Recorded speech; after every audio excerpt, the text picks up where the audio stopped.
Hey everybody, what's up? This is Philip. Just came home with a new project of mine. It's my new homemade trailer. And this is what I got. It's a Montgomery Ward. It's been sitting for a while, but everything still moves, transmission, everything. It's got a 2-cylinder, 18 horsepower, Briggs & Stratton. Cranks, what turns over, I don't know if it cranks yet. Very good condition underneath. Not a lot of rust.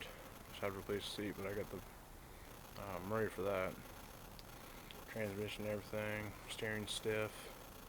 Or steering is solid, so that's good. And yeah. So I'll do a quick video of that. It's pretty good. And it's been sitting for a while. One bad tire there, but that's alright. I have replacement wheels for it. Alright, y'all. That's kind of it for now. I'll talk to you later. Bye.